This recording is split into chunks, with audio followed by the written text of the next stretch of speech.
Brian. I am Amber's husband. I just want to just take 1 second just to say how proud I am of Amber, how much she truly loves the Lord, and how much she's helped me in our marriage. Yeah, I'll just let her come up and talk.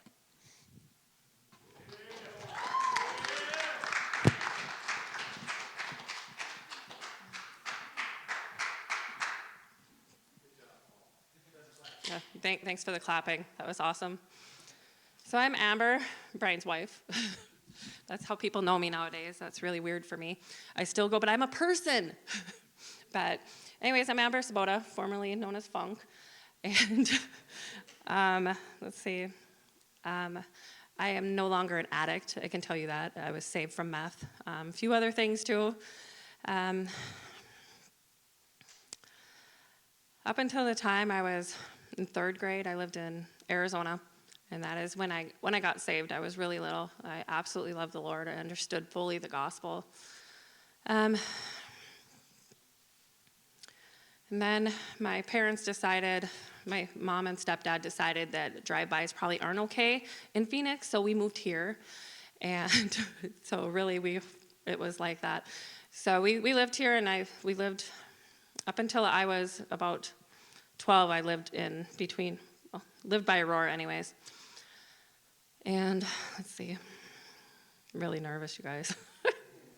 I don't think I've shared my testimony for a while without bawling all the way through. So, but I did love the Lord growing up, and it was probably like when I was about 11 or 10, I started drinking, smoking. The neighborhood I grew up in, we were just kids. In Pineville, we had about, 7 of us or something that were about the same age, and none of us behaved, so it wasn't a good setting. So from early on, we were always just doing what we wanted to. I went to a Christian camp, I remember when I was 11, and I was smoking cigarettes there and found some friends. So I was not on a right path. I just, for whatever reason, decided to start doing my own thing. Moved back to Arizona with my dad when I was about 12 because I was in trouble and I was sick of being grounded for about a year. I swear I must have been grounded for a year because I just was not listening. And I mean, seriously, like drunk a lot and just doing dumb things. And that didn't work out. It lasted about 6 months, and my dad decided I probably would be better back up here with my mom.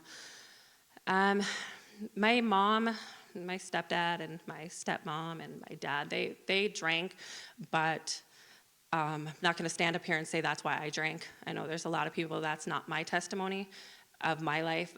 You could have not drank, and I still would have drank.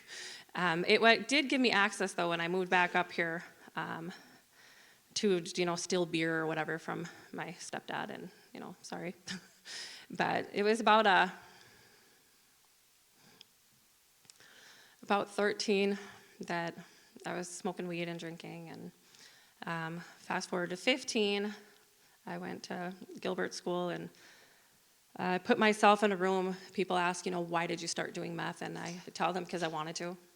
I knew what was going on in the next room, and I positioned myself there. That is what was drawing me. So I started doing meth then, and didn't really like smoking weed.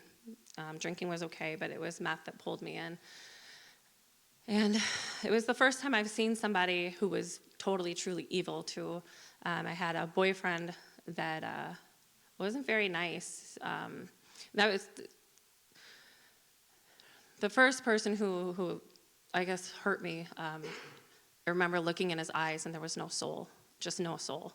And thinking to myself, what is wrong with this person, right? They're like possessed.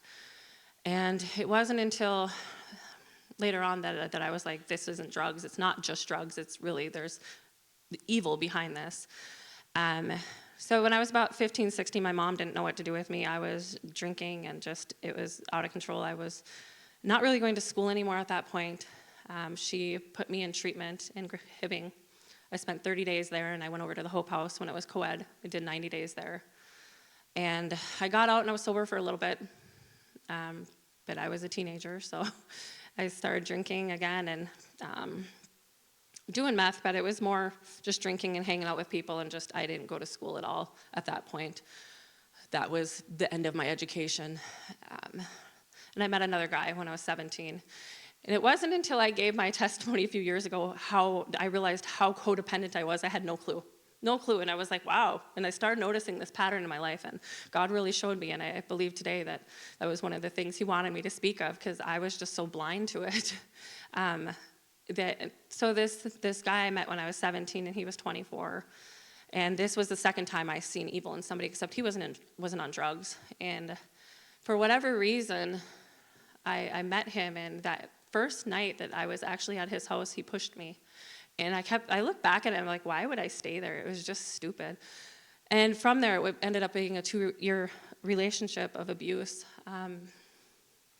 Physical, sexual, you name it. It was really abusive. And I endured it, and I did not say anything for a long time to people.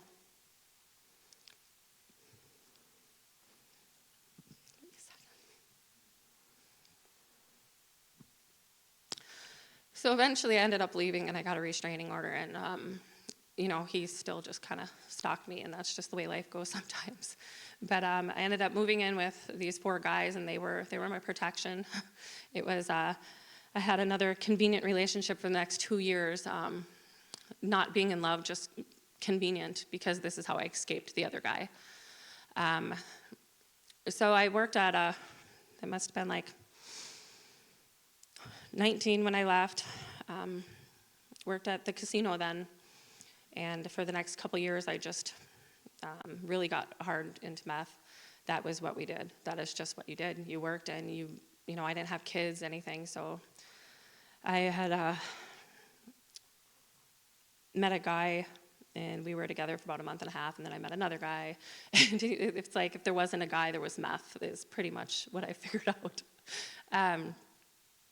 And about a month and a half, 2 months into our relationship, I realized that I was pregnant, and we ended up figuring out it was not his child. It would have been the guy before him. And that, ended up marrying that guy for about 3 years we were together. And we did drugs and stuff, and he was not a believer. I can tell you, even through that period, I knew God was calling me to him, and I just kept running and hiding and doing what I wanted to. And so I ended up leaving that relationship, not in a good way again, and we both weren't faithful to each other. But I had another child with somebody else, and again, it's the way life happened because I created that, I guess. But it just didn't work out. He couldn't get over that, and it was heartbreaking. So, how I left that relationship again was meeting another guy. And so for that month, I stayed with another guy and realized that this was going to be very bad, and it was going to be another abusive relationship, and I ended up leaving. And for the first time, sorry if I skip around, the first time in my life, so I would have been like 24, right? I had no clue what kind of eggs I liked. I had no clue who I was, and I stood there, and I was like, what kind of eggs do I like? And I remember standing in the kitchen and cooking all these eggs and thinking, I have no clue who I am, no clue. And so it was a little period of self-discovery of how much I had just been a people pleaser and just really wanting to. When I was in my first relationship with the abusive guy, it was the first time I had this pile of poop, and I presented it to the Lord, and I boxed it up, and I tell people, I put a bow on it, and I said, here, Lord, this is what I'm offering you. And I'm trying to justify the sin, and in my head I was like, if I get married to this guy, it's okay that I'm living with him, right? And I had all these thoughts, and it doesn't work like that. And I looked through my life of all these times that I sinned, and I was like, hey, I'm going to give it to God, right? God's going to take this. I'm presenting it. This is my offering of justifying it, and that it's pretty awful. He's laughing at me. I have lots of analogies. Hold on. But where was I? I get the poop part. So anyways, I ended up, it was like a little self-discovery time. I ended up getting a job as a CNA, and I loved my job.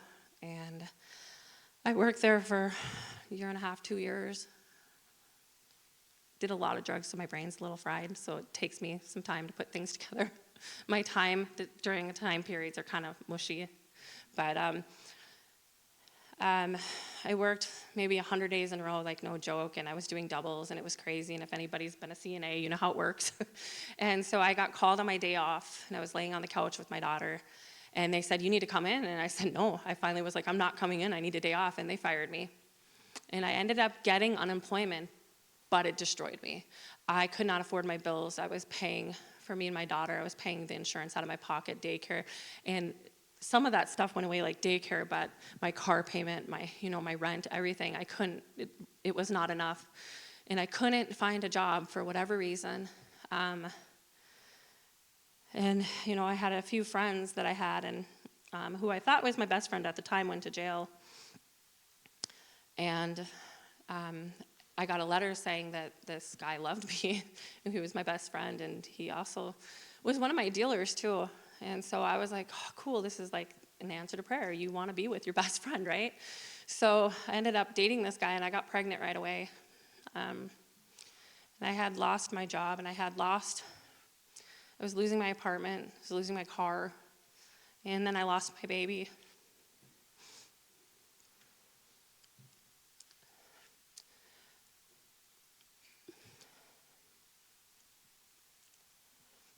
And it was about 3 months, and I went in, and the baby's heartbeat had stopped, and they decided it would be better if I let my hormones drop and carry this baby with me, and it destroyed me. Absolutely destroyed me. And I left that hospital thinking, "What, you people are crazy," like just being in shock and thinking it was wrong or whatever, and realizing that I had this baby inside of me. And I cannot tell you how long I was high for. I literally, by the time I got home, was all set up, ready to go. And this is where it gets mushy in my life. And I'm going to call it mushy because I don't know what else to call it. But then I know some of you guys understand. The next couple years, I lived in this halfway psychosis, psych wards, lost a couple more babies. And not because of drugs, it just was the way it was. I'd sober up and I'd get pregnant and I'd lose the baby. And I don't think that people fully understood how painful things are sometimes. And for other people it's not, but for me it was so painful. My heart was so broke. And I'd go to the psych ward and I'd lay there and I'd ask God to help me.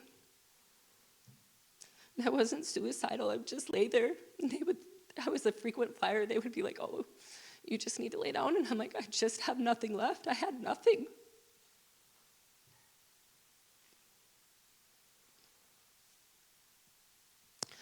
And during this time, between trying to self-medicate and just trying to keep it together and asking God for help, "Please send somebody to help me," I started getting pills.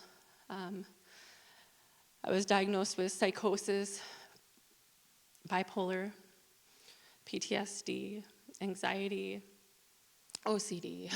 It's like the list goes on. And for every diagnosis, they gave me a pill.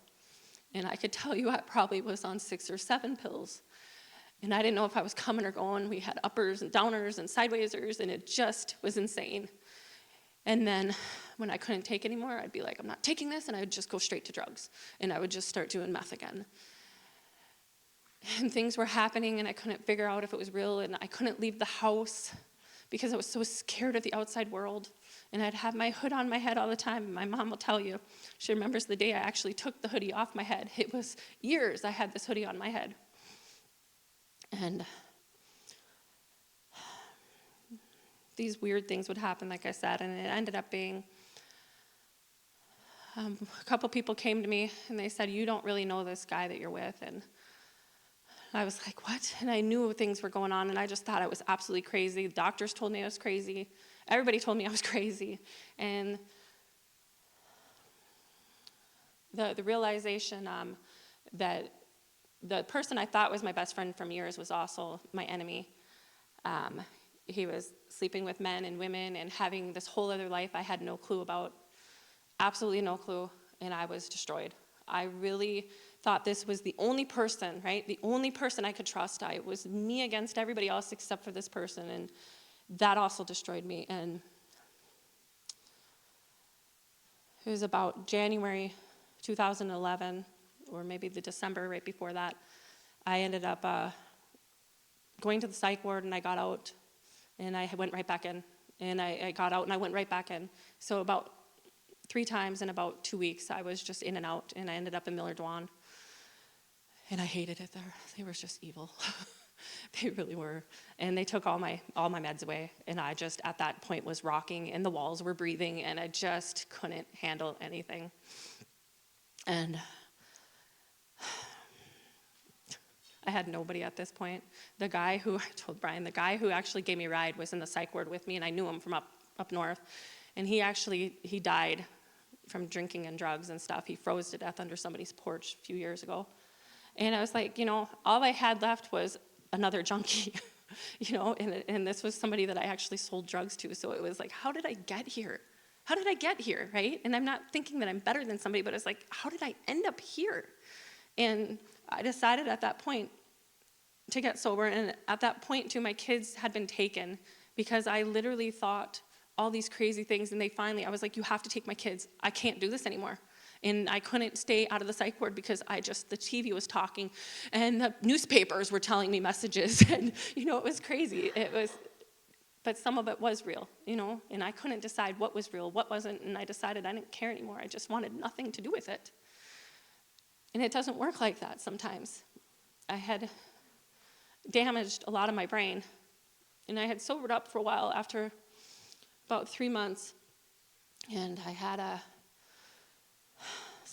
somebody come to me and say, hey, I'm losing everything, and I know you can help me. And I decided at that point to make a decision to help somebody. And so I helped this woman, and long story short, Friday the 13th in May 2011, I had the Boundary Waters Task Force at my door, and they had somebody came in 2 times in my house with a wire, and so they caught me, and my kids were in the other room on the wire, and they were like, you're going to go to jail, or you're going to tell us this or whatever, and I ended up in jail. And they're like, we're taking your kids, and I said, take them. And that was really hard. But I knew I had done something wrong, right? And so long story short story long, I was in jail, and I met a couple people that were like, it's going to be okay. Some believers. I know somebody else had said that, right? In jail, who would have guessed, right? But I love the Lord, but I couldn't read very good. I tell Brian all the time, I do not speak Shakespeare. I don't. So the Bible was like foreign to me. They had a Free on the Inside Bible, and that was an NIVR. Anyways, when I looked it up later on, that's like a little kid's version. It worked for me, right? So, and I was like, cool, I understand these words. And my cellie that I had at the time, she would read the Bible to me at night, and we would just talk about the Bible, and there was different groups, and I didn't really want to go to them. I was like, these people aren't real. They're not. They're going to get out and use, and I didn't know where I stood if I really was going to get free this time. But I was hoping for the best, and that cellie later on OD'd too. She didn't make it. So I got out, and I decided I was going to sober up. I really wanted to sober up more than anything, and I decided to get my kids back, and I was trying to get into treatment, and treatment wouldn't take me because of my insurance, and I found a treatment down in Brainerd that would take me, and that's where I met Brian. And I tell people I didn't like him. I was trying to give up cigarettes, and he was offering me cigarettes, and I was like, get away from me. But he ended up being a nice guy, so I got out of treatment, and that night, I didn't relapse, but I was weighing drugs. It didn't remove me from my situation. I just always 1 foot in, 1 foot out. What do you do? What do you do? Crying out to God to help. And I knew he was saying I had to give it all up, all of it, everybody. And Brian and I were deciding if we were going to have a relationship, and he was leaving his wife and, again, jumping into another relationship. So I was like, look, I'm moving to Aurora. You can come with me. So we ended up moving to Aurora in April 2012, and he had about 5 years hanging over his head at that time. So good relationship to get into, right? So we moved, and it was crazy because I really wanted to be sober, and then that's when Spice came around and bath salts, and I had to watch Brian be all crazy, and I was just like, what is going on? And his ex would come over, and they would be getting high together, and he'd be visiting the kids, and I'm just sitting there like, do I really want to do this? And Brian ended up going to jail. If you want to know how, you can watch his testimony. But we got into an argument, and the police came, and that was that. He was on the run, and some of it I knew, some of it I didn't. He was only telling me part of what was going on, so he ended up going away for 3.5 years. But in this time, I had absolutely was like, I am done. I know I'm done with everything. And it's like, God, I've asked you to send somebody to me, and I could clear as day just feel him, hear him say, but I was with you. I was there. And instantly flooding, knowing in the psych wards, he was there with me. He was holding my hand. And I tell people now, if I can't bring Jesus with me, I'm not going, right? Would I want to drag him to someplace, to the bar, whatever, you name it? Would you carry Jesus? Would you drag him? And so it was July 3rd, 2012. I had already been clean off of meth, and I don't even know how long. I don't know how long. Do you? No.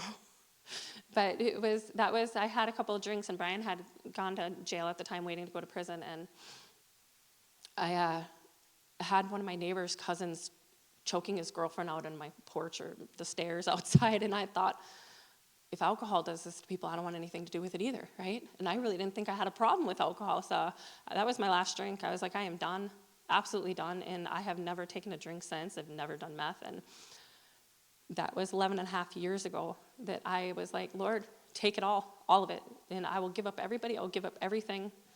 And it wasn't that I wasn't saved, it was that I refused to get off the fence. And then I saw this the other day. Satan owns the fence. You got to get off of it, right? It's not it's clear. It's the one side and the other, and Satan owns that fence, and you cannot sit on it. And I always wanted to sit on it. And so Brian and I ended up getting married a year after that, after he went away in the castle in St. Cloud. If you've been to prison, you know what I'm talking about. So that was our wedding, and we got to hold hands for our picture. I didn't get to kiss him until he got out. That was just our wedding. That's our story. And so we read the Bible every night together. We did 2 chapters, and I just absolutely was sold out for Jesus. And I couldn't really leave my house at this point still. I was still just had to be with somebody to leave the house. But I was so messed up. When I was in the psych ward, I can tell you I could not use the phone. I didn't remember what numbers were, and I had to have somebody come up and help me because I didn't know how to use the phone. I didn't know how to do certain things. I was just fried. I used to take care of dementia patients, and there was this man, and he would take a spoon to a hard-boiled egg, and he would scrape off the whole white of it, and he would leave it perfectly, the yolk in the middle. I found myself sitting there doing stuff like that. And I'd all of a sudden come out of this trance, and I'd be like, what am I doing? Like, this is crazy. And that's where, I think I was telling Trish too, like the Nebuchadnezzar, I swear that was me. I was wandering in this, like, God just made me an animal, and I made myself that way, but it was like he gave me over to it. And it was like I had this moment of clarity in and out of just like, what are you doing, right? You're going to stay like this forever. So it was a couple years later, and I went to the doctor, and I had no medication at this point. I mean, like I said, I was like, it's all or nothing. I don't care if I'm seeing things, hearing things, and I just don't care. I wanted to know who I was, in Christ, who God wants me to be. And he healed my brain. I went to the doctor, and I said, I feel like I'm having a complete thought. And my doctor, who was with me from the beginning, like she was my psych doctor in the psych ward and everything, she's like, listen, when you do drugs and you fry your brain, she's like, you can't connect that back. You can't. And she's like, but it's like you have new connections being made, and I lost it. And I'm going to cry again. I was like, that is God's hand in my brain. He is rerouting stuff. He is healing stuff. And I could not believe it. And I can tell you, like, standing here today, it's like, it is crazy. how many things God has taken from me and just healed me in ways I can't say without crying. It's really hard to talk about the love of God because it's so real, in a happy way, So, anyways, I feel like I could, Brian said I should do a two-parter, but I'm not going to. God is so good, and we have a lot of trials in the last 6-7 years that we have been through. And those are the things that I will not speak on today, but I do know that God is holding our hand through this, and he is guiding us. And we have the choice, though, of whether or not we're going to lean on God, And I do feel like Paul in the Bible, where he had this affliction and the Lord allowed him to have this. And I feel like for me, it's my anxiety. That is the one thing I still have really crippling sometimes. And it's to humble me. And it's, so, and I thank God for that too. But anyways, we have, between both of us, we have 6 kids now. We have a pretty good life where God has taken us, and he's not done with me yet. I know I have a lot of surrendering to do with different things. But that's all I got for you guys.